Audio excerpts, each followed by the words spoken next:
Well, Jordan Hall, welcome to the Evolve Move Play podcast. It's a pleasure to get to speak to you. So, I suspect a lot of my audience will be aware of you um, because, many people in my audience come to me specifically from John Vervaeke, Jordan Peterson, Jonathan Pageau. But then we also have a big audience in the parkour community, movement culture, et cetera, and they might not be familiar with your work. So my understanding is you've been working really in the tech startup world in a variety of ways for quite a long time. And that maybe was what drove you to start having some concerns about where we as a society are going. Mhm. And so you were one of the early in fact, if I remember correctly, I think Jim Rett said that you came up with the name Game B to describe that project. Yep, that's right. I've had Jim Rutt on this, and we've talked about Game B dynamics a little bit. So maybe let's start there. You know, what's your background? How did you get started in Game B? And then, um, yeah, let's start there. Well, the tech entrepreneurship thing was actually remarkably brief, given the amount of intensity, I suppose.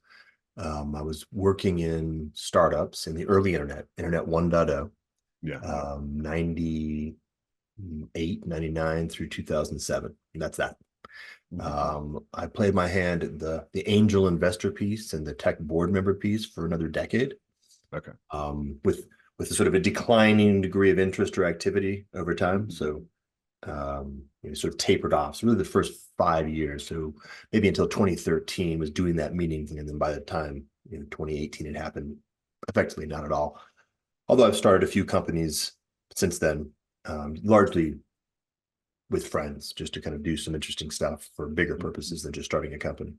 Mhm. Although I suppose that was always the case. And then around 2007, I shifted into a different gear, which was leveraging the fact that I was in a different location in society, and I was now invited to elite institutions, to kind of put it simply, Yeah. um, and able to sit in these locations with people who are at some level of significant power or influence in the world, Mhm. and different institutional structures, and learn more, find out what was going on. And of course, at that point in time, 2007, 2008 through 2010 was the global financial crisis, starting in the US and then spreading everywhere. And so this was an area of focus and looking at it and noticing, for example, the tremendous disjunct between the media's narrative of what was going on, the official government narrative of what was going on, and what was actually being discussed in the halls of power with people who were deeply in a position to have some sense of what was going on. And by the way, while there was something like more meaningful or a richer perspective happening in the halls of power, the key message was nobody knew. And there was actually a profound sense of panic and, oh, maybe I accidentally broke something sensibility.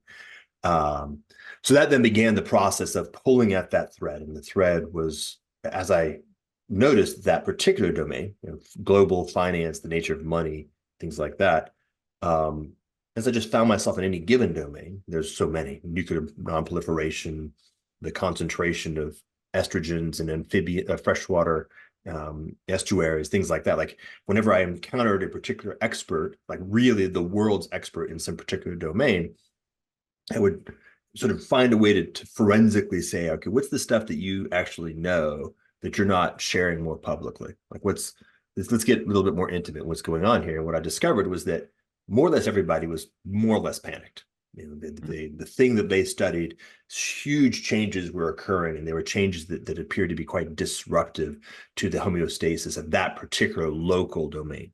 And it was across a very large front. So that's what kicked me into the arc that eventually became the Game B story, which was, okay, is there something going on here that's tying all these threads together?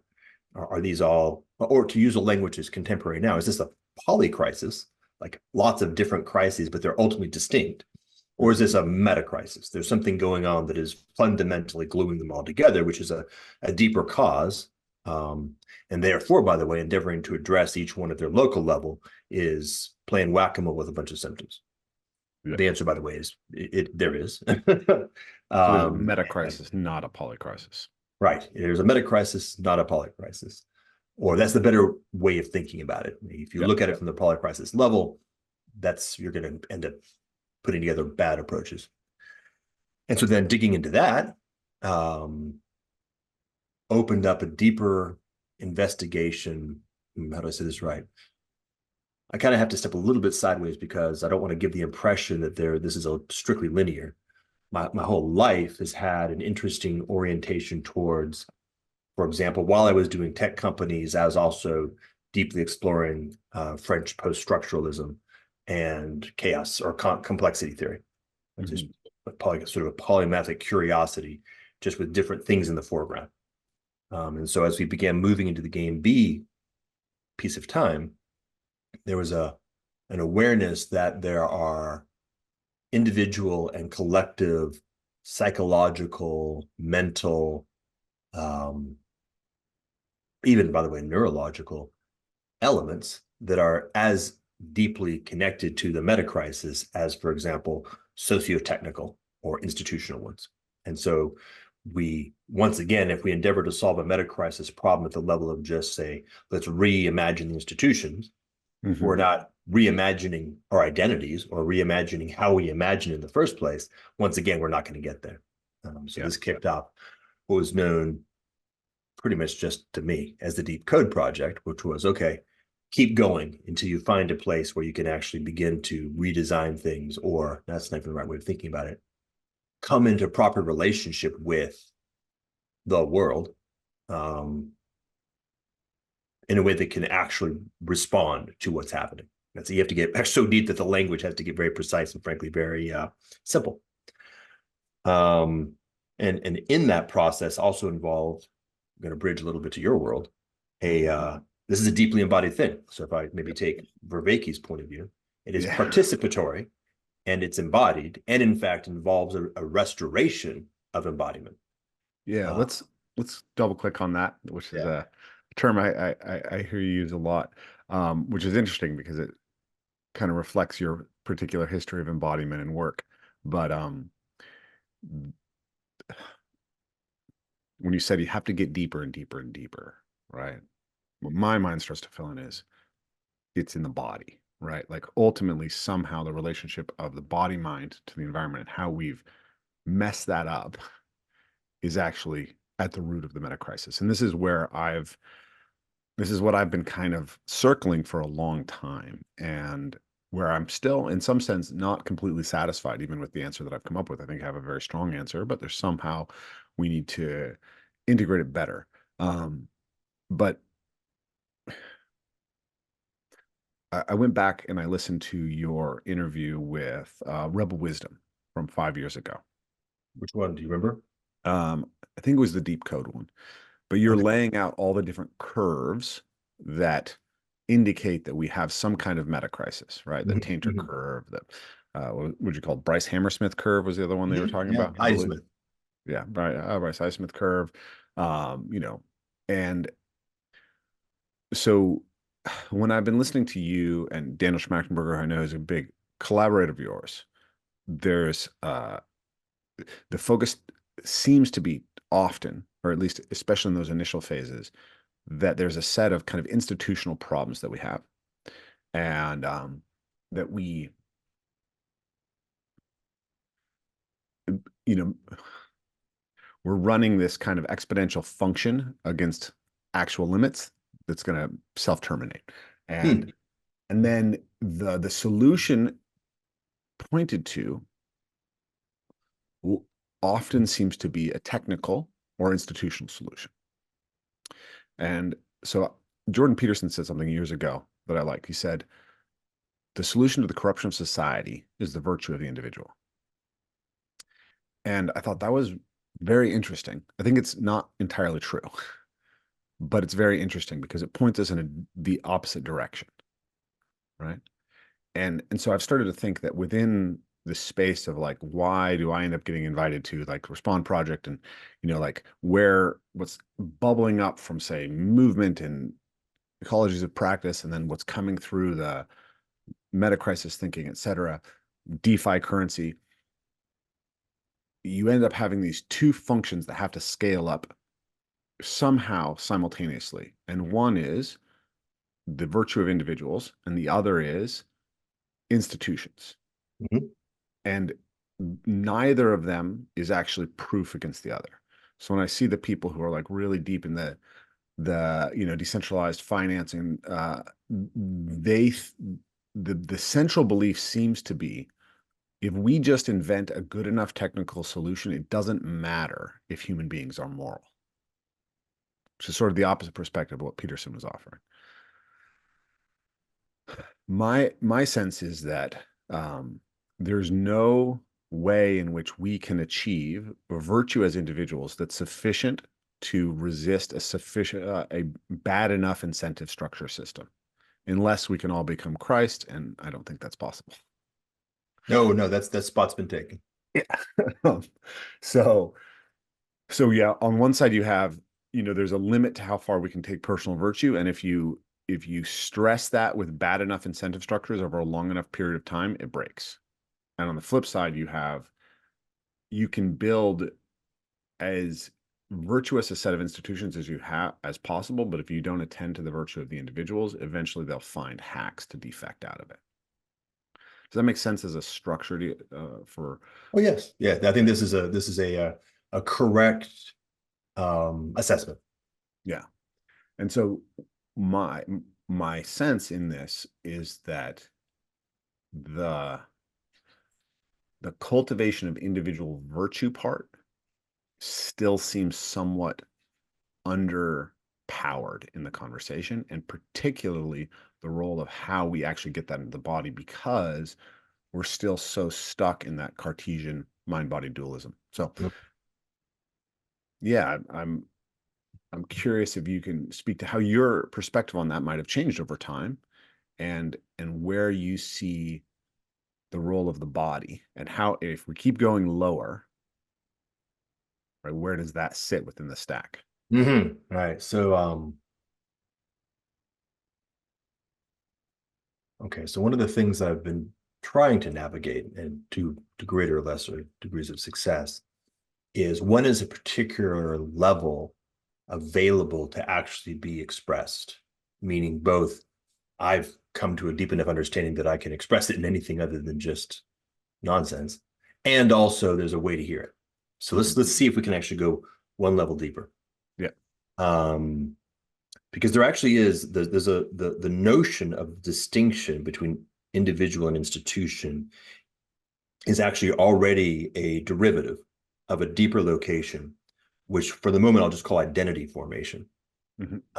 And identity formation precedes and produces the distinctions of what we mean by individual Mhm. and what we mean by institution, which then begin to do this process of relating with each other horizontally and um, being part of this generator at the lower level. That is what is very deeply the distinction that causes them to be what they are.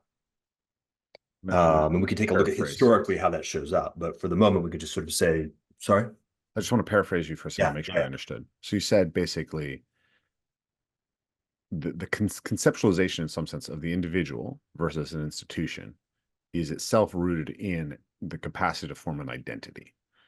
And then once the identity is formed, you have a seemingly a parallel relationship between individual and institution, but also that has a sort of scaling. There's a point at which that's also going down and changing the very nature of how we conceptualize the individual and the institution, the interrelationship, which is going down again into the identity. Is that Into the way I could identity. understand it? Yeah. So when I say identity, it's something like, well, let's put it another way to sort of respond to Peterson's question or point. We would have to ask the question of what is identity? What is individual? Mm-hmm. What do we mean by individual? And of course, in historic moments, there have been different answers to that question, and Yeah. obviously different cultural moments. And the same thing happens at the level of institution. And we can say that institution has something to do with, at one level deeper, something like a relationality between and among individuals, which begins to have an identity of its own. And so we have this very primordial soup of relationships, which are, by the way, at different levels of fractal hierarchy, meaning the relationship between the cells in your body and the relationship between the organs in your body Yeah. If you think about the way that your family works, is your family the intimacy and meaningfulness of your relationships in your family so strong that it really isn't proper to think about you as the identity as it is to think about the family as the identity, for example.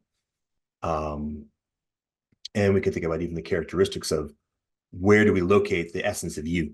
And we locate the essence of you within a, I'll use a little bit of a post-structuralist sense, the disciplinary subject. This is Foucault sensibility.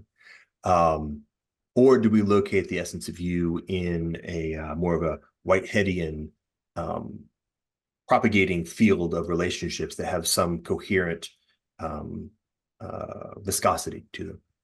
Mm. So, and there's a lot we can talk a lot. We can go on for the entire conversation about what's happening at this lower level of identity formation. But as a key element, we can say that the context, the technical context, like the actual affordances of reality that we happen to be in a historical moment, play a powerful role in an identity formation. So Mhm. a context where um, everybody is actually biological kin. Everybody you know is your biological kin, and everybody they know is their biological kin.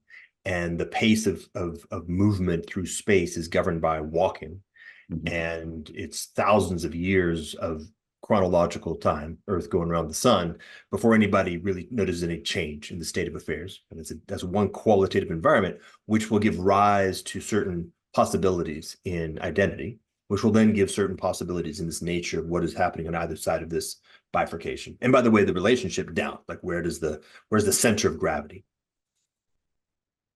I bring that up because there's a line, what's called a phase transition between the realm of literacy and the realm of digital global network, electricity and computation, which from a theoretic perspective, this is way back. Like this is even before, golly, was this even prior to 2007? Maybe. Um, One would imagine, like the theory says, that one should expect to see something happening at the level of identity because of the magnitude of the shift between an analog and a digital world, between a literate world and a computational world. And I would say that theory is born. We're now deep enough into that arc to be able to notice what that looks like, and maybe even deeper feels like.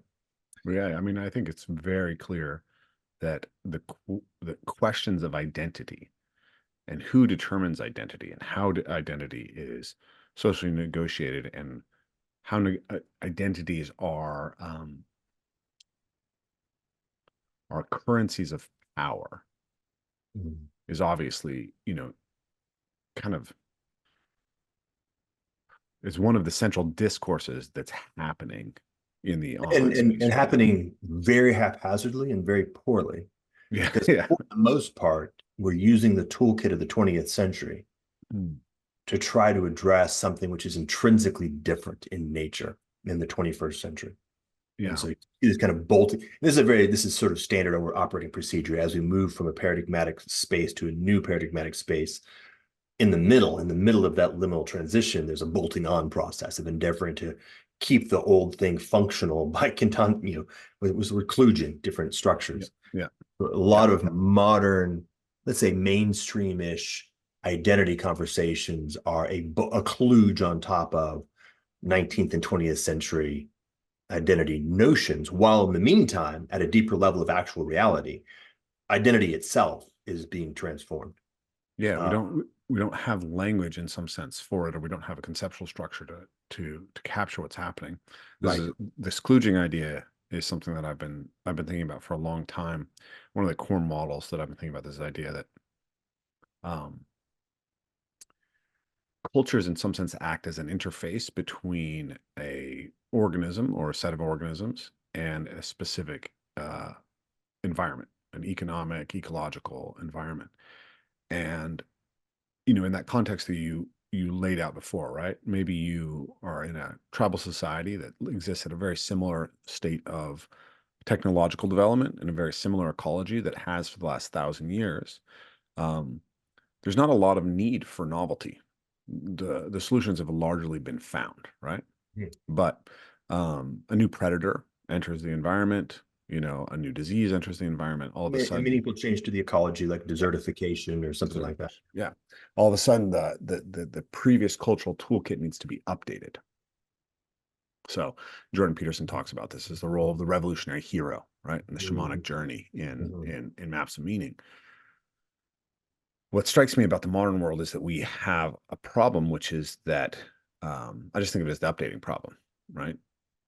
In a in an accelerating when there's an accelerating rate of change in cultural environments, then your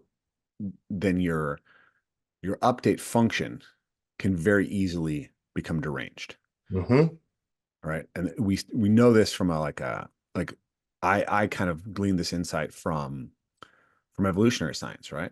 Because the way that the genes actually work is massive pleiotropy. So every gene affects many things, right? You don't have a height gene and a sexuality gene and an obesity gene, right? You have thousands of genes which have small additive effects on all of those. So when you change the environment such that something that used to be, maybe neutral becomes highly valued, or the opposite, right? Something that's very deleterious, it moves a lot of other things. And then the way that the genetic process itself works, um, from generation to generation, if one gene is going to be gotten rid of, or it's being selected against, the whole area around it is selected against. Mm-hmm. It's pulled along because it's not perfectly segregated in each generation cycle. So I started to think about this from like, Nietzsche's death of God idea, right? So the way that we conceptualize, say, the supernatural, it doesn't stand up, or seemingly doesn't stand up to the rise of modern science and the modern scientific thinking. And we say, okay, well, we're just going to put that thing aside. But it turns out that that thing is the thing that stabilizes the way why we get married, and Mm-hmm. why we Mm-hmm. claim that people have human rights, and what the meanings of those things are. And it's like, well, actually, if you don't have a replacement for that thing, you've disrupted huge systems, right? So in the same way that like you can fix sickle cell, right, by messing up hemoglobin, but hemoglobin has a lot of functions in the body, and you got some downstream Let's costs just of get that. rid of hemoglobin altogether because sickle cell, we need to get rid of it. Yeah, I'm exactly. sure nothing bad will happen. So then when you have this, so when you make a decision like, like sickle cell, right, in the cultural environment, now you're layering on top of that, right? Now you're kludging on top of a broken software system, right? Yep. A broken system. And then if the example I always think about right now is so we had the internet. That changed everything. The internet is at least as big, right, as the printing press. Printing press is 300 years of bloodshed. So we had the internet, and then what? Less than 10 years later, we've got smartphones, and Mm-hmm. then we have online dating, and now we have AI coming down the pipeline. Mm-hmm. And like we just now are recognizing how much social media and smartphones are driving depression, anxiety, suicidality. We don't have any sort of real cultural adaptations to the existence of smartphones. And now those smartphones are going to have machines on them that we can talk to, that can help us, could ace the LSAT, right? Oh, well, they have cameras that can read our facial expressions and microphones that can hear our voice tone and can produce videos that are perfectly adapted to produce whatever particular effect is desired to be produced, which in this case will likely just be more of our attention. F1, obviously that's the Yeah. base state. Enslavement of attention seems to be the telos of the internet at the moment. Something like, yeah, yeah. What is it? A system is what it does. So we can Yes. say, okay. It's called. So, okay. So imagine now, I agree. Like I think Mhm. this is a diagnosis that I share. Um, Imagine now the graph that shows what happens when you have a rhythm. So BPM, beats per Yeah. minute. And we started just like one BPM. Yeah. That's pretty slow. Let's make it 100 so we can hear it a little bit better. And what we're going to do is we're going to increase that over time. And so the BPM is going up and up and up. And what we begin to notice is that there's a point at which our ability to discriminate BPM at the level of rhythm starts to go away. And a whole new qualitative phenomenology appears known as tone. And so, wait, we have just shifted from the regime of time to a regime that is actually simultaneous in time and distinct in quality. Yeah. That's what we're looking at. same basic idea.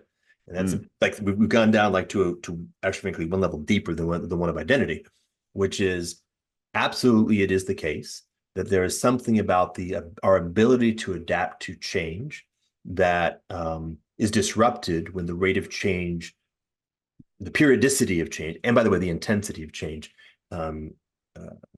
it happens at a rate faster than a certain level. And my sense of things, if I kind of look back at history, there have been a couple of sort of major regime shifts, like the notion of paradigmatic mind was itself already a meta adaptation, like as opposed to a previous period of time didn't even have paradigmatic mind. But somewhere around maybe the fall of the Bronze Age and the birth of the Axial Age, maybe something like in that zone, paradigmatic, certainly by the Classical Age, paradigmatic mind emerges as a meta structure that allows a more fluid adaptive rate. But even then, you're talking about hundreds of years or even 1,000 years before you have a major change.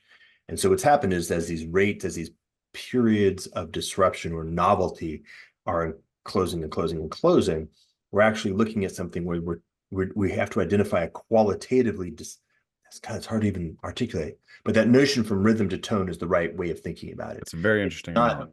Yeah, we're not going faster. We're literally changing quality. Yeah.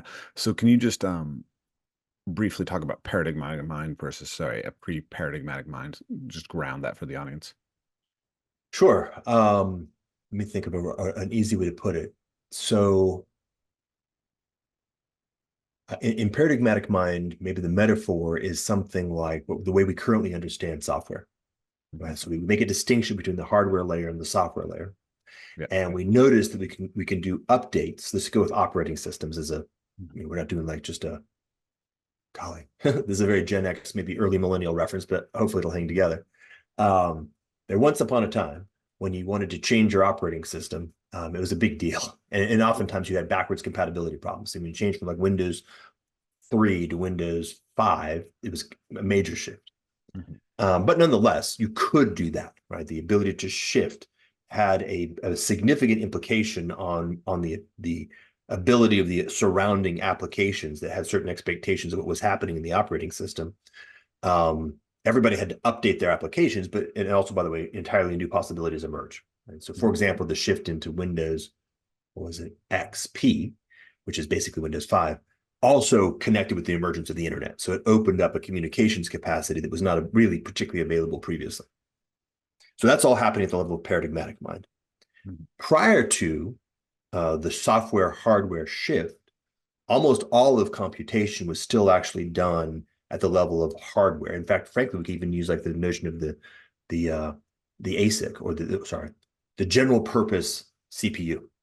And so prior to the general purpose CPU, computation was actually done by special purpose devices that they included software, but the software hardware combination was application specific.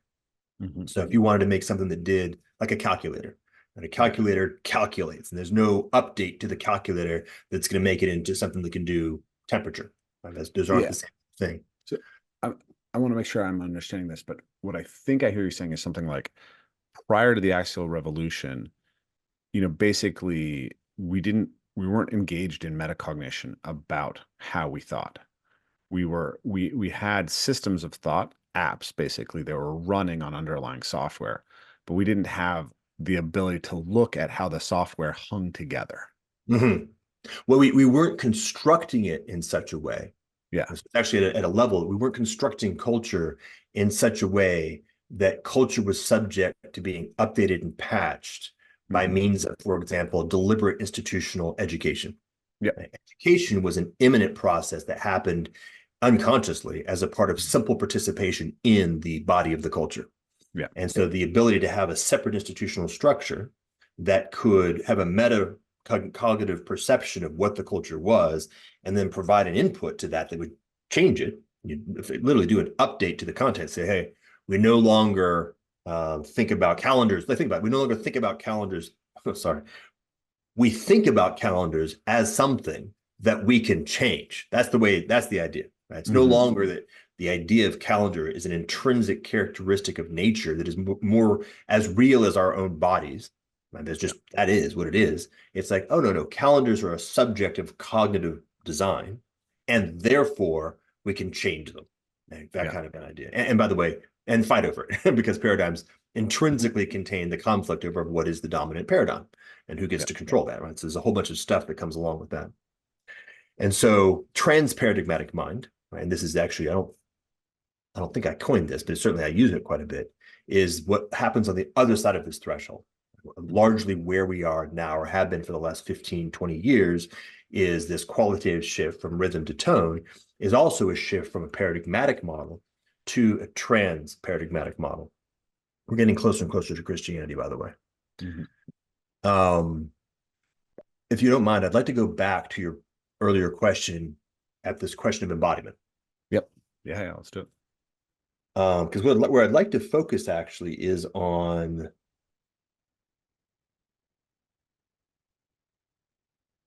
T0, meaning conception. So embodiment conception of the individual, or conception? The conception of the biological body, organism. Egg, sperm, zygote, placenta, and ultimately embryo, and then fetus and baby. Because this is actually a really interesting location to think about, because you have the milieu, the context, which is remember, in terms of identity, we're not yet separating out parts. We have the context, and it's very difficult in particular to begin to sort of notice, is this molecule that eventually is going to become part of my heart, is it not me, or is it pre-me? Like, how does this work? Right. So the context. Then we have the constraints, or the designs, the characteristics that will ultimately select what is and what is not brought into this particular body in what way.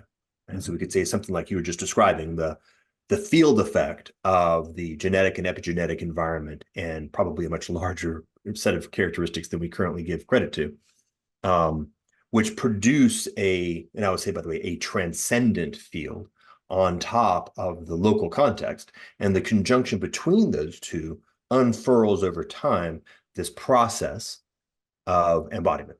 And so we begin to have a body, which we can begin to speak about, which has a continuously unfolding relationship with its context, its milieu, and continuously is relating to it, interacting with it, dependent upon it, feeding back on it, and is continuously governed by something going on over here in the world of, let's say, the transcendent, or something that is, how do we say, qualitatively distinct than the causal structure of its milieu.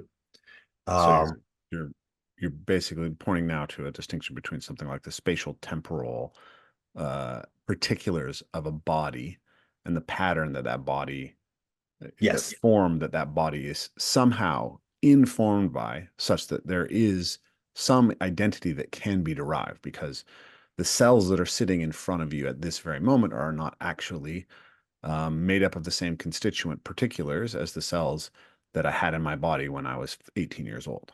Right, exactly. Yeah, pattern's the right term that I think is available now. We're getting a good handle on it. So pattern over here, context over here, the relationship between that two that then brings into this arc, this process.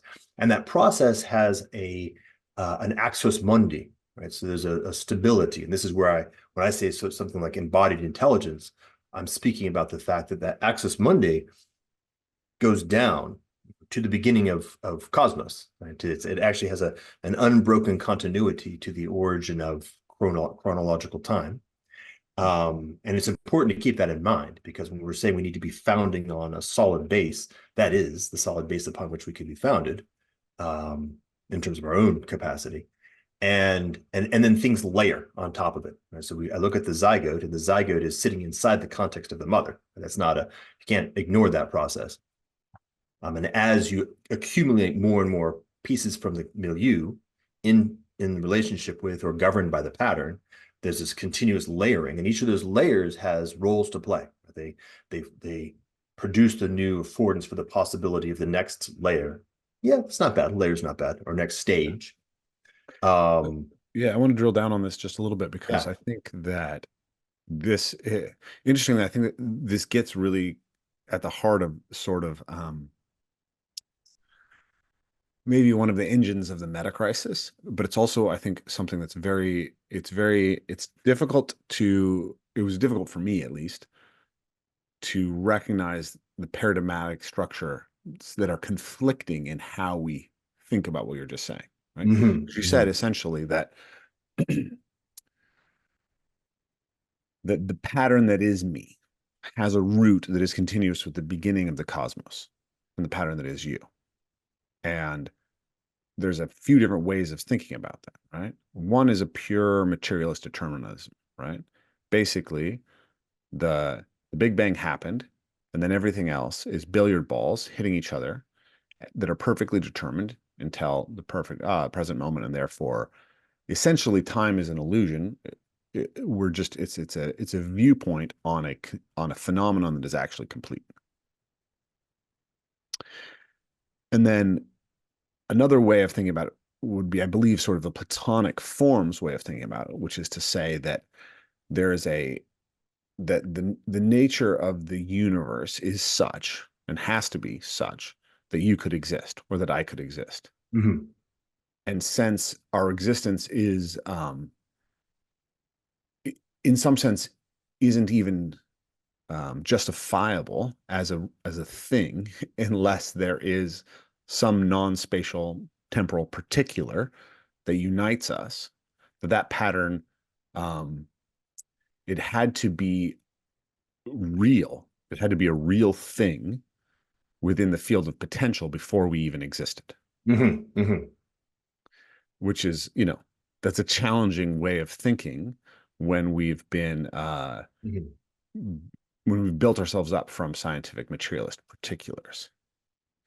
And then, we discussed this not so much on the podcast, but before the podcast. But I don't know how many people in my audience will know that you've recently, you know, um, converted to Christianity and have been speaking about that.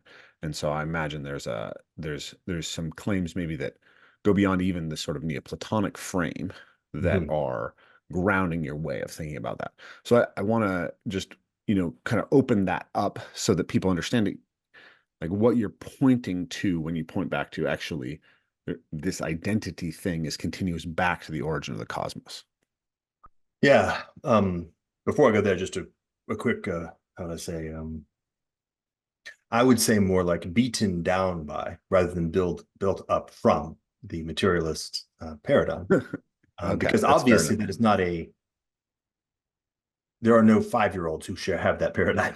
That's Hmm. not a thing that is a thing that comes naturally. It's a thing that is imposed uh, at some point by Yeah, yeah. institutions that produce that, which they may argue they're doing that for the purposes of clarity and truth. But FYI, right? It's not it breaks continuity with the primordial arc. Mm-hmm. Um, I think in some sense the answer here, weirdly enough, looks like yes, meaning you can take this thread and you can do the physics approach, the cosmology, right? The cosmology of physics. So yeah, I can describe this as a continuity that traces back to the Big Bang. Hmm. And by the way, I can pick one of the variations on cosmology, either one that leans towards uh, quantum mechanics, in which case there has to be something like uncertainty in what's Hmm. happening, or one that leans more toward general relativity, in which case I could have a temporally time isn't really a thing, and it's all it was also instantaneously locked in. Yeah. Um, Now, of course, what happens is when I take that particular version, I will notice that there is a continuity thread in both cases. And I can describe what it looks like and why it works the way that it works. And I'll do something like Greg Henriquez's U-Talk. I'll talk about, Hmm.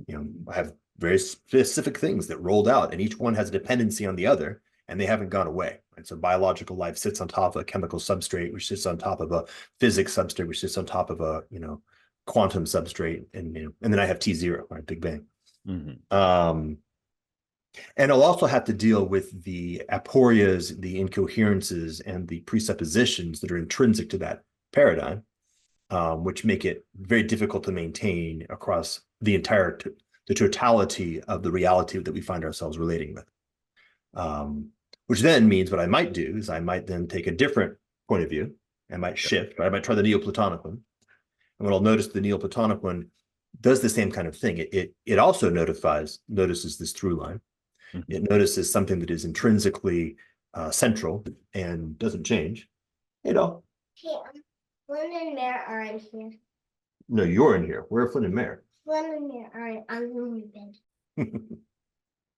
We're back. You will find in a Neoplatonic form that that's really nice. Things hang together and all big pieces of reality make sense. And unfortunately, you will also find that there are aporias and there are inconsistencies and there are presuppositions that you'll tap out at a certain limit.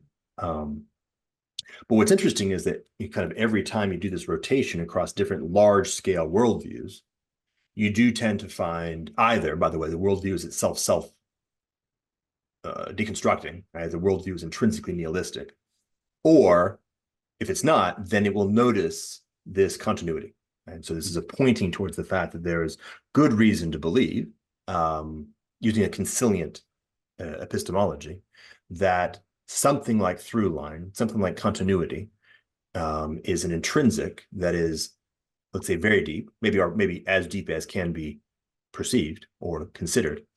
And this allows us to start thinking about what that means for where we are.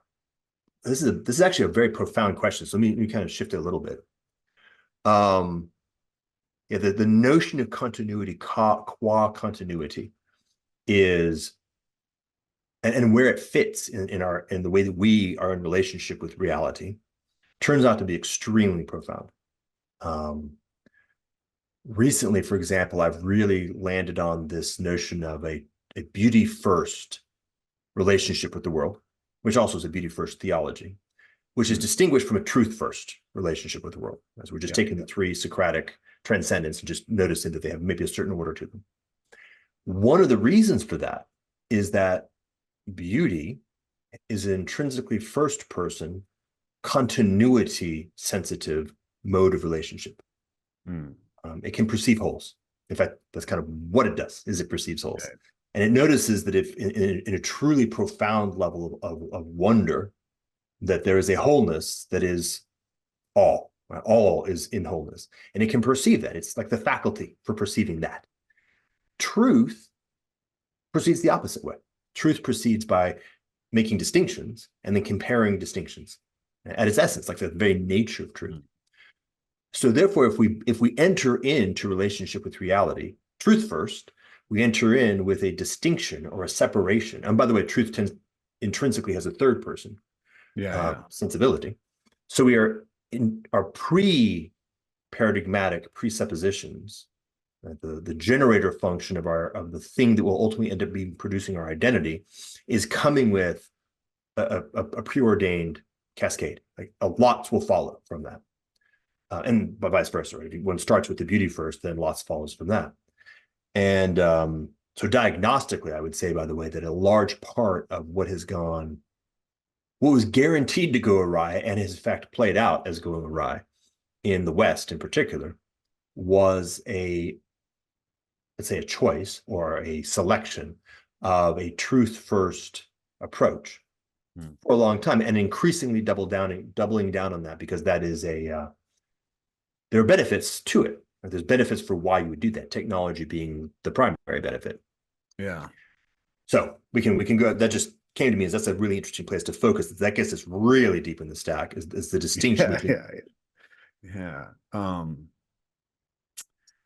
guess there's two things arising for me at the same time. One is I really want to go deep into this. And then there's also the sense that, like, kind of, I don't know prior to kind of like choosing to have a conversation with you, where it ends up. And then as it ends up, it's like, okay, the field of the way in which our particular ways of thinking connect feels very deep and very wide.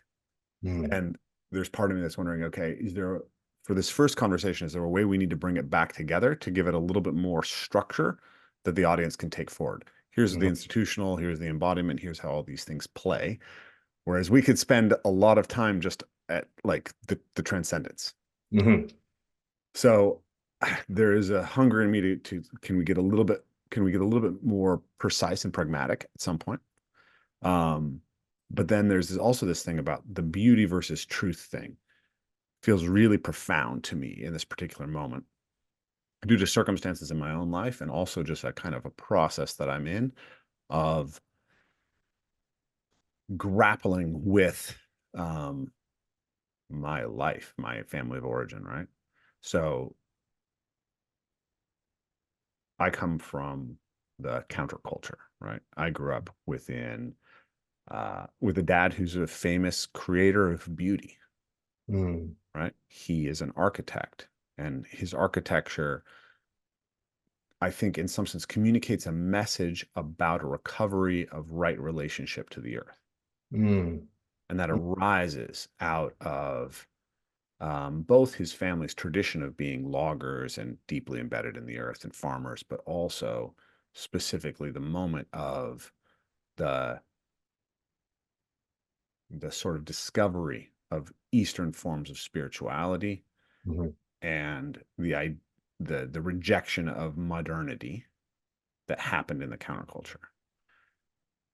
So that obviously is kind of deep in the grammar of myself. And yet at the same time, the result of that counterculture was extremely chaotic, right? I would say that hippie culture is not very truth first. And that lack of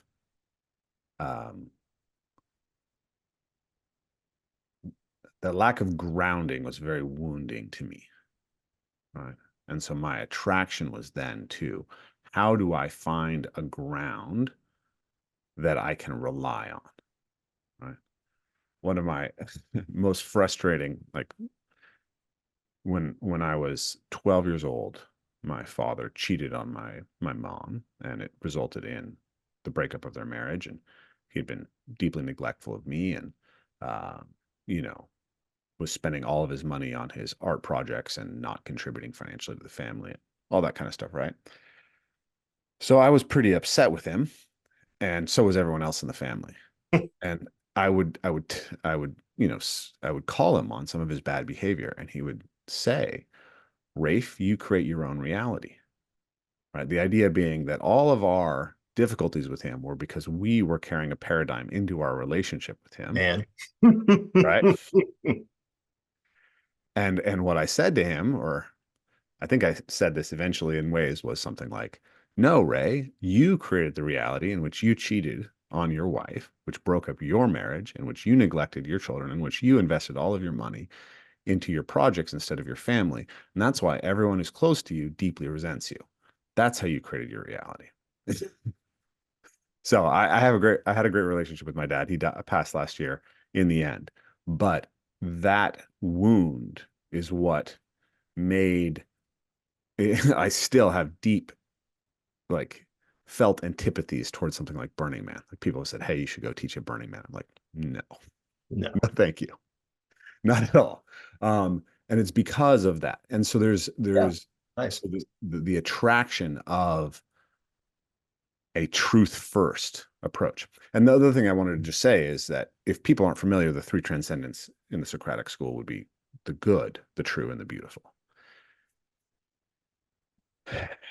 So I think there's something interesting there about how when we fall in love with just the pursuit of beauty, that can be destabilizing its own way. And then Radicals.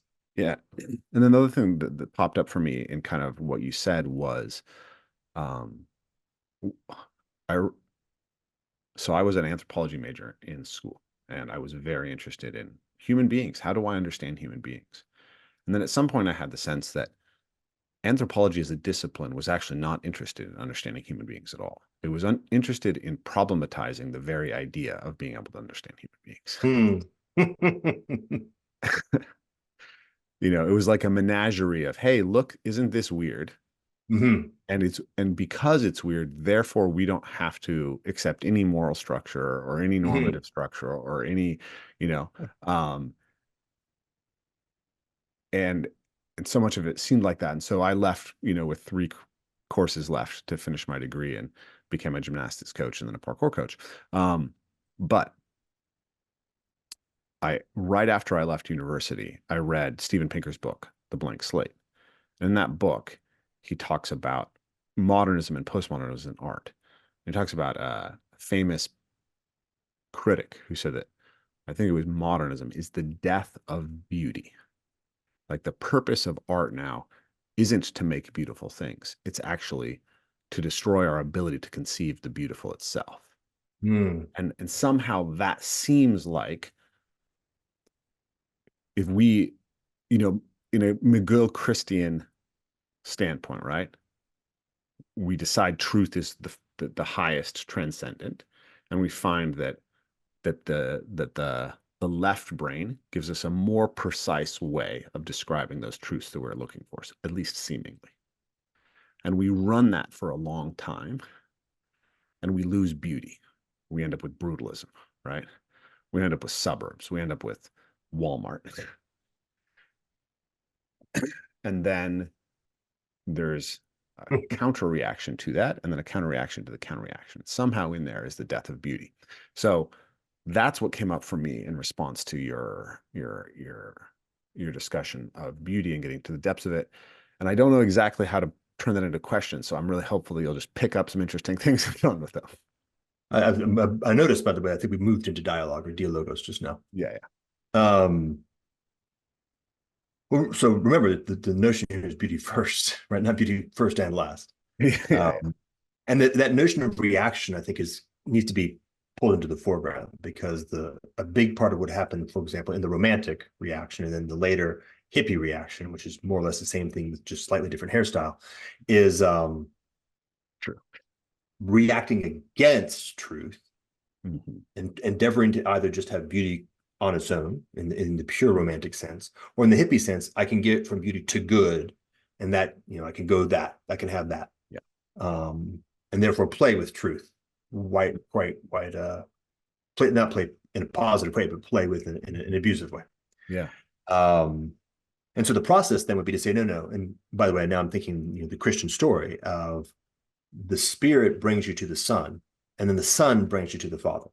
And so in this case, we might say the Spirit is something that we orient our relationality with by means of beauty, which then brings us the ability to orient and perceive and begin a relationship with the Son. The Son, of course, is the Word, logos, right? The origin of all intelligibility, which then is the ground upon which we can then begin the process of truth.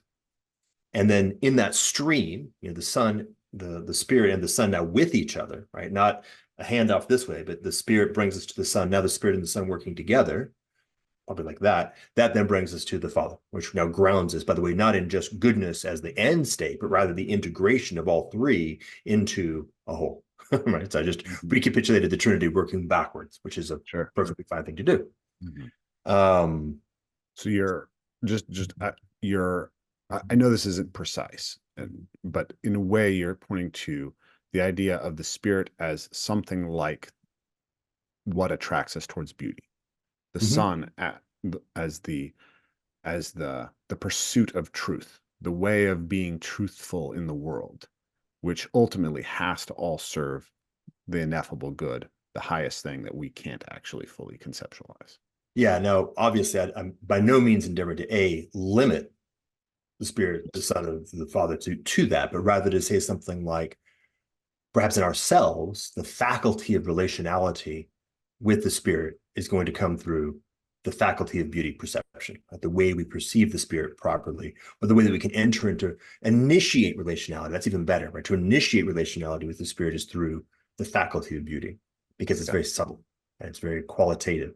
It's the same way that you might, for example, play a song, right? But not a song that you've learned through truth first, i.e. through written down and it imposed upon you that way, but rather beauty first. You're simply listening to something that is beginning to reveal itself to you in a way that is very difficult, if not impossible, to actually ever articulate, other than the way it expresses itself in skillful music or dance or painting or whatever, the act of art.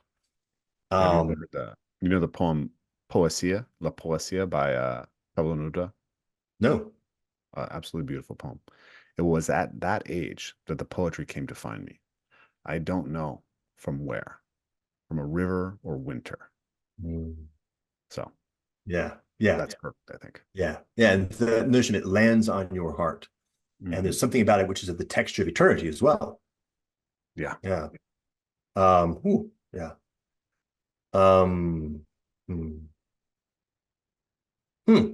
Can I try something? Absolutely. Now, by the way, I apologize, audience. I don't, I endeavor to be in relationship with the person I'm talking with, and I oftentimes even forget there's an audience. So I just remembered one. Sorry, guys. Hopefully this is a good idea or useful in general. But I'd love to do this with you. Yeah, let's do it. Or at least have some awareness of the fact that I've been now playing catch up on theology. I'm way behind. I'm 52, and I'm only about a year deep into anything vaguely like theology. And there's a lot of people who are not a lot, a countless number of people who are vastly deeper in this than I am, which is kind of nice, actually. It really helps me stay every day. I discover how deeply behind the eight ball I am, and therefore just have to accept a deep humility. Nonetheless, I find myself dealt with having to do my best to make sense of what's going on in theology and in scripture. And so what I noticed recently, maybe in the past month, is I felt very uncomfortable with the way that the term faith has been interpreted to me through most English translations. And I happen to have learned Greek, and I have access to AI. So I started looking at where does it show up and what's the word? The deeper word is this Greek word pistis. And started playing with that and inquired into its origin, its etymology, its background. What was it received? What was kind of the field of meaning that it may have been at, with the point where the Gospels and ultimately the epistles are written. And as a result, I've come up with this approach, which I articulated in a previous conversation, like in the past week. I don't know if that's public yet, but I think for you, I'd really like to have this conversation because I think it's extremely relevant to the space between us. And I've noticed as I've been playing with it, that it unravels a lot of challenges that have shown up, particularly in American or Western European Protestantism, and maybe Catholicism. I don't know that much about that. And it goes like this: that the notion of pistis is very well understood as, which is to say, faith. So that's the word, right? We use the word faith as the translation of that, as embodied capacity. Okay. So let me play it out, because I'm going to say some things that are far afield so as to create parallax so we don't get lost here. So I would have this stack, and the stack goes like communication, understanding, faith, hope, and love. And you notice it's a layer cake. The point being that, and this part I think is relatively easy, anybody who has ever understood anything, like truly understood, knows that only a small fraction of that understanding could ever be conveyed by means of communication. And this is the whole book learning versus actually learning distinction, which obviously, how to say, not only do you get that, but rather an advocate or a part, maybe even a partisan, I don't know, but a teacher in that mode. Okay. And I'm saying the same thing as one level deeper, right? So understanding sits on top of a deeper substrate, which is faith. And faith here means the embodied capacities, the set of embodied capacities, to be able to have an intimacy of relationality with the field of engagement that gives rise to then this ordered relationship, understanding. And so a way of saying it might be to become capable of riding a bike. Right? There's a whole series of embodied capacities, like having balance and being able to actuate your muscles, that are a precursor. And then as you enter into riding a bike, you layer down a whole series of embodied capacities that eventually ultimately ground in, I now can ride a bike. I now have something like an understanding of this, which, by the way, At that point, I can then begin the process of articulating it if I so choose. I can try to explain what it is that I understand. Yeah. And by the way, in the same way that understanding is strictly larger in scope than communication, faith is strictly larger in scope than understanding. There's a very large field of things that are part of this integrated capacity, this integrated embodied capacity. But now when I say body, I don't necessarily mean like cells. I mean the field, it's weird, it ends up being somewhat self-referential. The field of relationships that are holding together in a coherent way in what I would call me. Very broad. And many of which may be of this realm of the unseen, right? The spiritual. Yeah. And then below that, by the way, is hope, which I can describe if you'd like. And below that is love. Right? Let's talk about faith, if you don't mind, because Yeah. there's quite a lot that generated for me in what you shared there, and it's quite interesting in how I think it helps articulate why I think what I'm doing is really powerful. So when you talked about faith as below understanding, it's necessarily below understanding in some sense. What comes up for me is very simply Gödel's incompleteness theorem, right? Sure. That any system of justification is relying on axioms that are not justifiable within that specific system. So actually, understanding from a little technical perspective cannot bootstrap itself up. It can only bootstrap from a pre-existent faith. You have to take the axiom as granted. Now, what you're pointing to me is incredibly interesting, which is the idea that the capacity to take that relationship as granted is in fact actually an embodied capacity. And this, for some reason, reminds me of in this really intense grieving process that I've been in recently. I've been reading Corinthians chapter 21:13 or 13:21, whichever one it is, quite a few times, right? So, if I can speak in the tongues of angels and men, but I have not love, then I am nothing. Then I am but a clanging cymbal. Clanging cymbal. Yep. If I have faith that can move mountains, but I have not love, then I have nothing. And when I read that in the depths of intense grief, right, I said to myself, hey, like I am deeply articulate, right? I can really talk very well with someone like Jordan Hall or someone like John Vervaeke or Razib Khan about evolutionary genetics. And I have built businesses and done incredible physical things.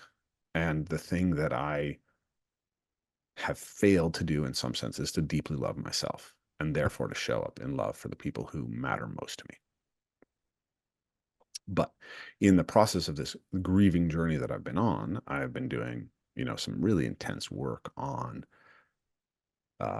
trauma that I experienced. I was sexually abused as a child, and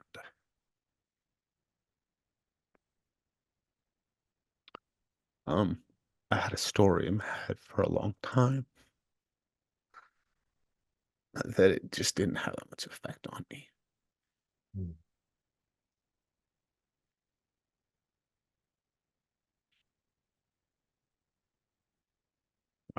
This is that wasn't truth. So in that, then I've had to, go do some really intense work. I've been doing somatic therapy and trauma family systems therapy. Eventually, I did a MDMA trip with a therapist. And I've only done psychedelics once before. Given my background and my childhood, I've been very, very skeptical of psychedelics. I've seen a lot of people injured by them. So I had to be very, very, I had great faith in the integrity of myself to allow myself to be exposed at that level. And she told me, the therapist told me, like, you seemed like a veteran tripper, right?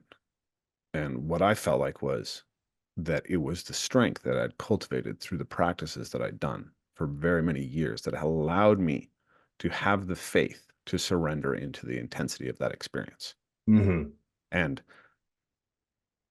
really at the same time, or, around the same time, those same experiences driving me towards, essentially going to an emotional depth within myself where I was shaken to my core and said, basically, I need something bigger than me, Mm-hmm. and I'm going to accept it into my heart. And then accepting Christ into my heart and feeling absolutely wrecked by it, right? The feeling is not like, oh, this is easy now.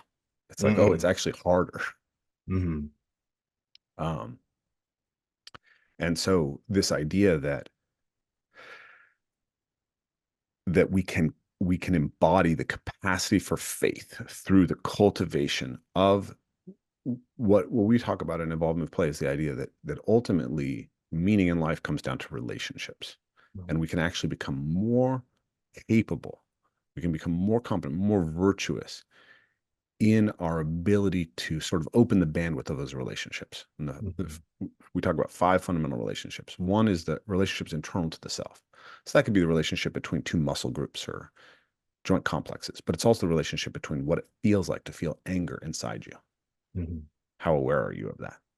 Or grief or love? And then the relationship of now that body mind to the external world as a landscape that we move through. How well can you move through that landscape? And then how well can you interact with the objects in that landscape? How virtuously can you move things, manipulate things? And then how well can you interact with other body minds, other agents? And then last, how do you interact with transcendent forces? And each of those starts at an embodied layer, right?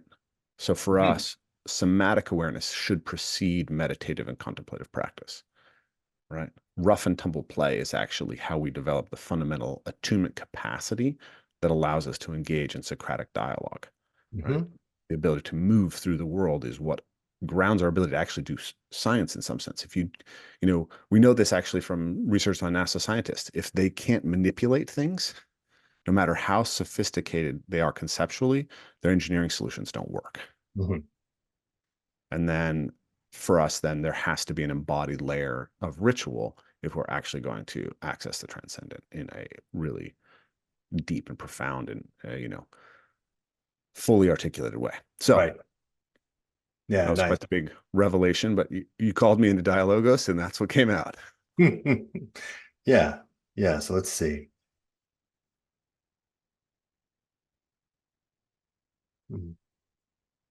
Love, hope, faith.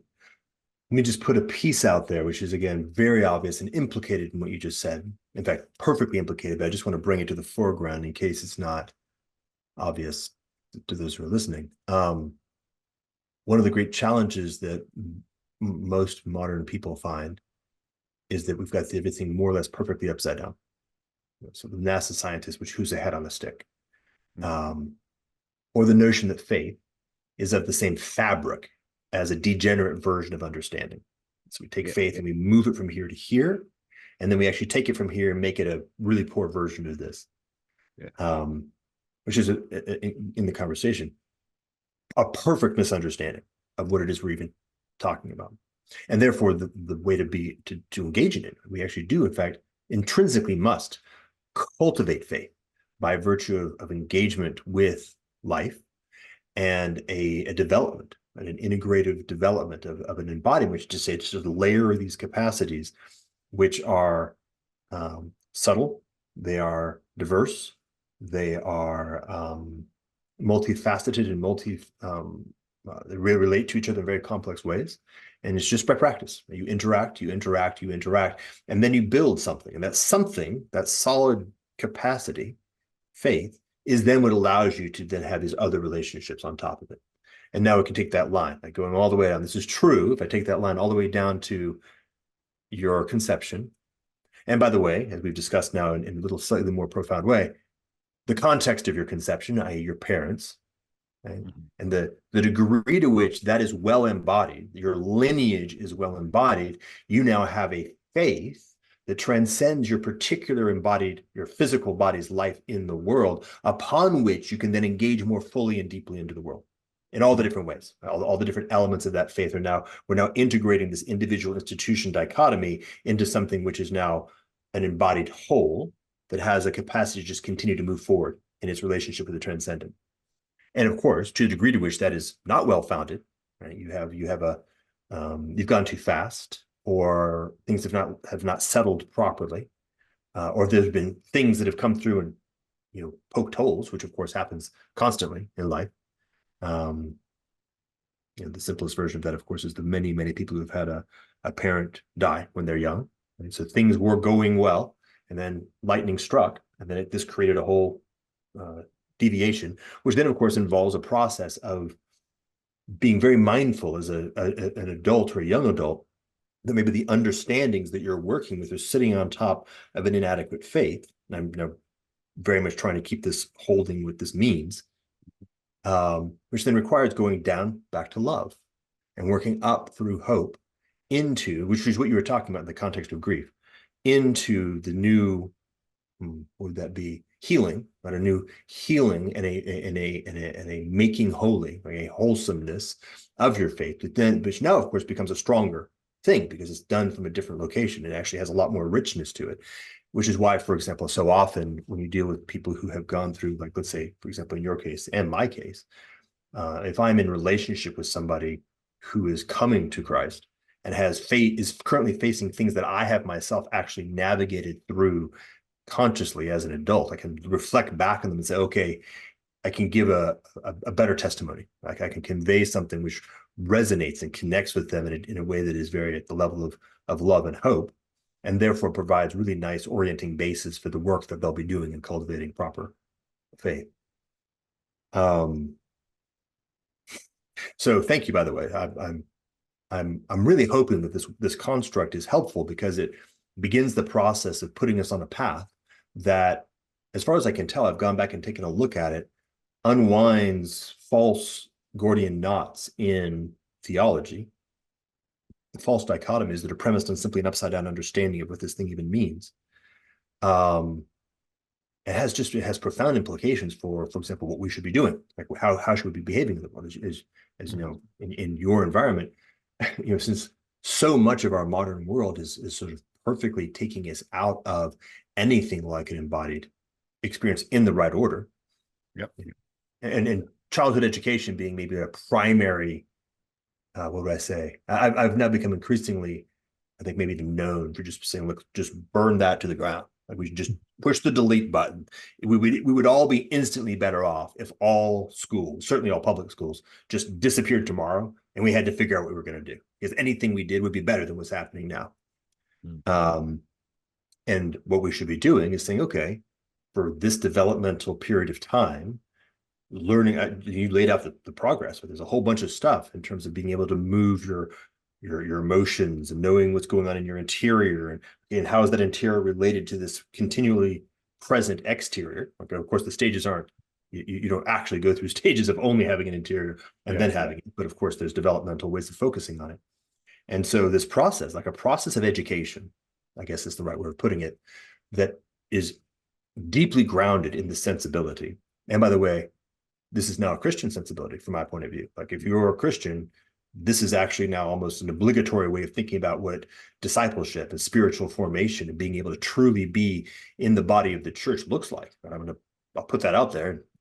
Again, I'm like a 2-year-old in this theology. So to the degree to which I'm categorically wrong, please somebody just rebuke me properly, and I will become, I'll learn more. But if we could do that, if we could actually shift the way that we bring human beings into the world so that they're embodied properly and are developing faith in the right order, and then are bringing them into a deeper and deeper responsibility. This is back to the previous Jordan Peterson period. The kinds of institutions, well, that's as if I feel like a comedian, like hitting the, closing the loop on the punchline. Yeah. The kinds of institutions that are possible and will naturally emerge as a consequence of that are radically different than the kludgy machines that we've built for terribly formed humans. Like, just think about that as a simple thing. I actually remember thinking about this historically.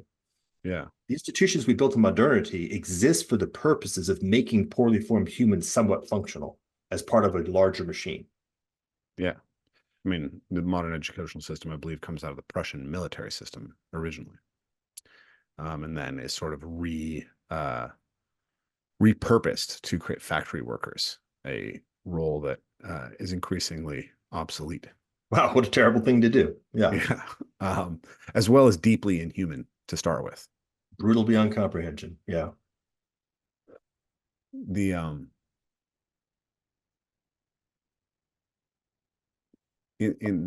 I listened to your conversation with Brendan Graham Dempsey, right? And with John Vervaeke, both of whom You spend I believe. entirely too much time online. Yes, but also I am shifting that in the wake of all these things, which is great. I'm now listening to podcasts a lot, but I've been able to give up my relationship with Instagram and TikTok. Twitter. TikTok. I don't have any. I never had a relationship with TikTok, but that's the gold standard of internet addiction, I think, as yeah. far as I understand it. Yeah. But the thing is that Instagram and YouTube and Facebook all just stole TikTok's method. And then you can go get hooked on reels on any of them, right? Yeah. But yes, so in your conversation with both of them, there's this ghost of the Christianity that was regnant in the culture in, say, the 80s and 90s, which is evangelical, moral majority Christianity, let's say, right?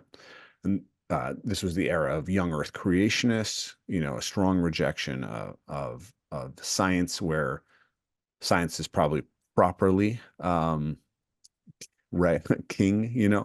I think that you said something, I can't remember in one of these conversations, but you said something, I think it was to John, about this idea that that there's a proper place for science in how we think about specific types of questions, and there's a proper place for religion in how we think about specific types of questions, and that the medieval period was a period in which religion started to try to take over science, and then science reacted and ended up taking over religion, and ultimately killing it. And then the Christianity that I grew up around is, in some sense, like it's like a surface level of Christianity trying to play on a scientific operating system underneath it that doesn't function. It just creates contradictions. This is definitely the argument I was making with Brendan. Okay, Brendan. And so there's so this comes up for me because of this idea of faith, right? Because the faith that was described to me by the Christians who I grew up around was a faith that a proposition is true, asserted without any evidence, and even contrary to evidence, right? And I still see that, right? I still see that questions of the historicity of certain elements of, say, the Old Testament, they don't seem to be treated the same way by many Christians, even Christians who are quite sophisticated now, that they would treat questions of the historicity of Muhammad or of Zoroaster. And that seems to be a violation of the principle of truth. And so how we end up sort of redeeming, resuscitating, revivifying faith when it has been tied to this kind of the tyranny of the propositional, to use Vervaekean term, that I think it's a very difficult problem still. Like, I think that I feel much more confident with my answer. I see a confidence in you and your answer, and I see an articulation that feels very, very different from anything that I've heard.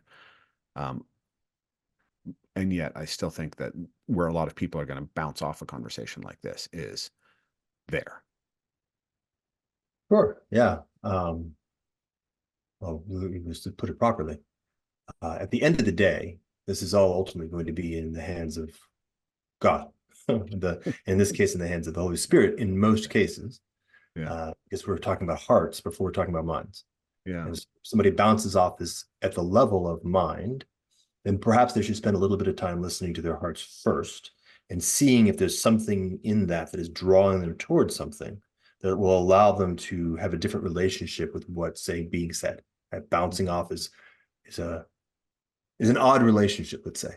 It is rare in my experience that any relationship I enter into, the right response is to bounce off. It might be to slow down, and it might be to stay at a certain distance. It might be to notice whether or not I have the capacity of faith, and by the way, hope and love, to actually enter into this relationship in a fashion that is available richly and properly now. Those are all valid and therefore condition things. I mean, I'm not saying like just jump into a sort of promiscuous error because that's kind of the hippie thing. Not that. But we should. In that conversation with Brendan, I was talking about something like a truth and reconciliation sensibility. There's been a lot of wrongs in all directions. The more conservative fundamental Christians who have sort of adopted a reflexive distrust of science and the scientific enterprise actually have a lot of good reasons for that. Take a look at the old nutritional dietary pyramid, which really should not be error, and yet it is categorically error, and increasingly so. And we see so many examples of circumstances where nowadays we have trust the science as a quote that we all sort of roll our eyes at, but that shit was commonplace back in the 70s. We assumed that the institution of science, we should just trust the science, and that there was a combination of impeccable integrity, rigor of analysis and thought, and absolute third-party detached orientation towards goodness. Sorry, I don't want to say that we assumed it, but it was taken for granted that was the case on the part of the scientific enterprise. And of course, it is very much not the case. Right? It is a deeply corrupt institution, and it's more corrupt over time. It always has been because it's operated by humans who have all the various biases that humans have. Okay, fair enough. Like that's true. And so we can say it's proper to have a stance of, let's say, careful skepticism in all assertions that are made by science. Pick your poison. Dark matter. Yeah, could be. But, I've noticed in my life, the age of the universe has been revised several times in just the time that I've been around. That's a pretty kind of a big concept. Fill in the blank, which doesn't mean to take a reflexive rejection of the totality of what's coming out of this enterprise, but how do we enter into a new relationship of a true relationship? Let's just put it that way, like a true relationship, not a top-down imposed, you better listen to the science, or otherwise you're either going to be outgrouped as a rube or literally put into negative social context, like fired from your job, but rather, hey, this is a function that humanity does, and we do it together. And there are people who are spending their time and energy being capable of doing something, and they have a certain capacity that they're gifting back into the larger whole, which is, by the way, to say science intrinsically sits on top of the substrate of religion. And if you're not taught how to be virtuous, then you definitely can't do science properly. Oh, I think we're seeing that. Like, I think, I've, the interesting thing about that is how the other religion that doesn't admit it's a religion, wokeism, is colonizing scientific enterprise, and how many public scientists, public-facing scientists will admit very simply that their ideology is more important than the truth value of the supposed scientific work that they're doing. And there are many questions that are not, they're not acceptable as scientific questions, not because of anything to do with the truthfulness of them, but because of an ideology that is imposed. And so in some strange way, as Christianity wanes as the substrate upon which science is operating, the science is actually then being colonized by what I think is essentially a Christian heresy. Yes, I think this is right. Yeah. Yeah. And like all heresies, it thrives on its ability to accumulate energy. And so it participates by virtue of things like politics and tyranny, because it's not actually sitting on the source of creation, it's sitting on an error. So the only way that it can keep staying stable is it has to swim very vigorously. It will eventually collapse, but it might take a lot with it, unfortunately. Yeah. And that's it. So we can even say that if we kind of do more of the, hey, science, remember the day, how it is that you were born. into this nurturing environment where people in Germany who are speaking German could read scientific papers published in English by people who are speaking English, and they would actually be telling the truth to each other, and how that was really important in how this scientific enterprise got started. And well, how did that happen? Well, it's because they were all actually living on top of an underlying substrate that said things like telling the truth was a very important thing to do in general, like in life in general, not just in science in particular. So that part, like that healing, that atonement, that coming back together and putting things in the right order, is a very powerful part of the enterprise that we're simply going to have to work our way through. And part of that is we may have to say, okay, scientists, you've been unfairly pilloried by Christians, you've been unfairly abused and pilloried by science. And by the way, in both cases, also fairly. And that's because this has been a scuffle. Think about it in terms of, what do you call it? Rough play. This is rough play that's gotten beyond the level of the people involved being able to actually keep it at the level of play. And this happens all the time with kids, right? Now there's actual malice. Now there's actual fighting going on. And it's time for the grownups, of which there are none, right? It's time for the grownups to actually step in, pull the teenagers or the kids apart and say, hey guys, on Twitter, and I will not lure you back into that addiction, but on Twitter, I saw yesterday a really beautiful video. It was a gentleman who's probably, I'm guessing, early to mid 30s, black man, speaking in a vernacular that means he comes from a city of some sort. I'm not sure which one. And there were two teenagers, young black men, I'm guessing probably 14, 15, somewhere in there. And the two kids were about to get into a fist fight. And as far as I can tell, it wasn't staged. It may have been, who knows? And by the way, it may have just been AI as far as I know, but let's assume for the moment that it wasn't staged. And there was a whole bunch of their ostensible friends around them laughing and filming. And he comes up, he's like, he's the adult. He literally produces, he provides adulthood. He's like, he's like, what's going on here? Like, what's happening? Why is your boy laughing and filming? You're about to get into a fight for his entertainment? How did you find yourself? And they literally, let's wind this back. How did you find yourself in this situation, guys? Like, why are you here right now? And who are you serving by being in this place? And it's interesting because both of the kids were like, I'm just defending myself. Oh, interesting. Right? So this was something, how do you put it right? Like our cultural fabric is so disordered that we're finding ourselves getting directly into fistfights without even passing through the process of understanding why that's happening.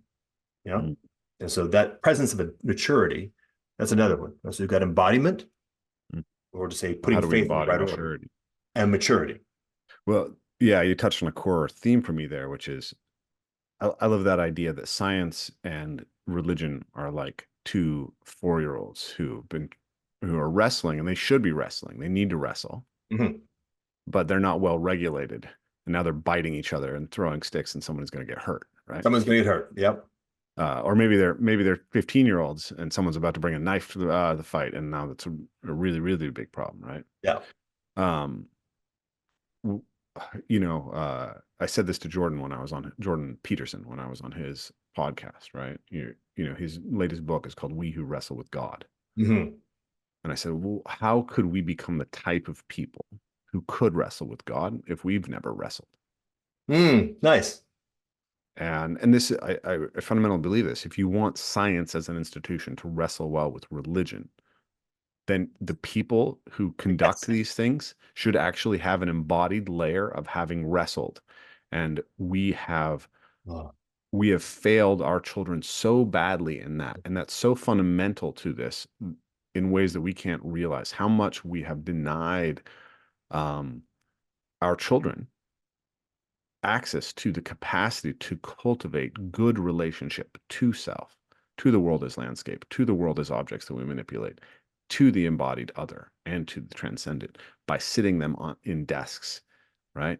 And feeding them ideology now. It's not even education anymore, right? Yeah. I know so many children and so many adults now who've never actually experienced wrestling in any significant way. And you can feel it in their embodiment that they're in some way not fully there, right? And their capacity for attunement and control of reactivity is deeply disrupted. Yeah. And those two things, that lack of attunement and the excessive capacity or excessive tendency towards reactivity, is exactly what's playing out on Twitter and driving the polarization. That means that we are about to elect one mentally incompetent octogenarian or one criminal octogenarian, right? Because just in my own life, I've been dealing with this thing of, in some sense, because of what happened to me, there's a certain level of panic in me Mm, all the time. mm, And that panic, it what I've noticed is it sets me up in frames where I feel like I have like a false dilemma, right? Where I mm. have to do this or I have to do that. And it turns out, looking back, that those weren't, it wasn't a forced choice. I had other choices available, but I wasn't capable of seeing those choices. And it's like we all feel like, it's going to be Trump or it's going to be Biden, and we're way down the rabbit hole of being forced into that choice. And we all feel like, we're going to create, it's going to, AGI is going to come down the pipe from somebody. Yep. And you've got the people who are like, it's going to save the world. The people who are like, we're all going to die. And then we've got the people who are like, we're all going to die. And that's a good thing because humans are terrible and we suffer a lot and whatever replaces us is better, which is absurd to me. How many people in Silicon Valley seem to actually believe that we're in a project of replacing humanity to the good? Mm-hmm, mm-hmm. When, by the way, it's trivially provable that that's actually an incoherent thought. Yeah. Yeah, just Gödel, like you can take the Gödel argument, extend it, Yeah. and demonstrate that that's an incoherent thought. But so I return back to this notion of rhythm to tone, Mm. and have like put on some kind of synthesizer that's able to take political polarization and make it a sound, and notice that the as you said, like the there's many reasons why we're sitting in the situation we're sitting in, many, of which the one particular you pointed out is one of them. Mm-hmm. And as this energy is moving back and forth and creating a higher and higher degree of intensity, and that's sound, right? Moving back and forth, creating a higher and higher degree of intensity, and faster and faster and faster, like this, the oscillating pace. Just go back to that notion, like there's something going on here that is at a meta level, like at a much higher level. Same thing's going on with AI, that is elevating us up to a regime that is just, we can't really grasp it because it is a qualitatively different kind of thing. We certainly can't grasp it with the toolkit, the methodology, the form of understanding that we have developed and cultivated in the context of rhythm. If we try to understand this in the context of rhythm, we'll see something that looks like an exponential growth of rhythm and be like, I don't understand how that works.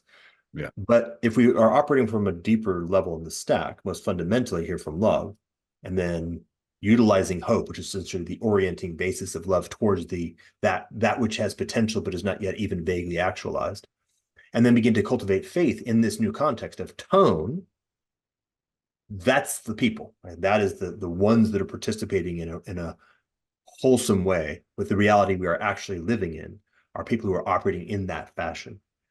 So tone, not rhythm, and everything that is participating in the regime of rhythm, that i.e. it looks like it's from the world and is accelerating in some weird direction that feels very like polarizing and Moloch style, like game theoretic acceleration towards recklessness is, and if our energy and attention is governed by that realm, it will collapse in a very bad way, I would say, but it doesn't have to be, right? We can actually begin to go up here and say, okay, something is in us that is telling us that this is actually a part of reality, again, tone, and that we have a methodology of beginning to enter into an embodiment or an incarnation of that allows us to begin to reorient our center on that.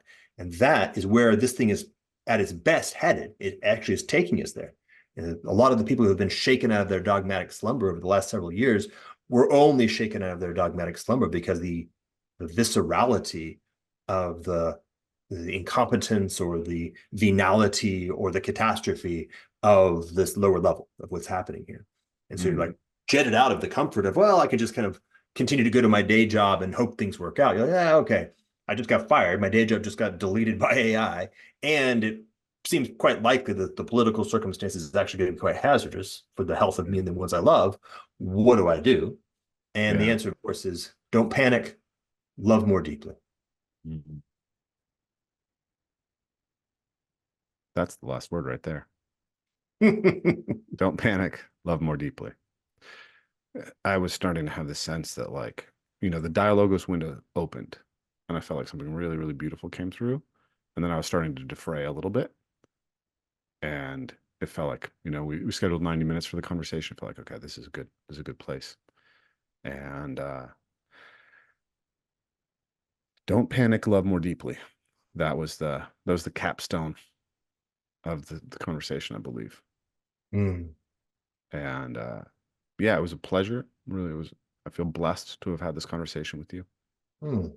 Yeah, there was definitely some moments in there that were quite, yeah, blessed is a very good word to put it. And one of the ways I judge a good conversation is the degree to which when I reflect back on it, Mhm. I have no idea what just happened. This one will take some unpacking. Um, so yeah, people can find you. You have your own YouTube channel. You've Oh, got a heavens. Medium. Please, whatever you do, don't find me. Don't look Okay. for me. If I happen to be directly in front of you, maybe pay attention. Ideally, avoid me like the plague. That would be my strongest Okay. There we recommendation. go. Your recommendation is don't panic and love more deeply. Yes, that's my recommendation. We're done. Okay. Thank you very much. It was a pleasure.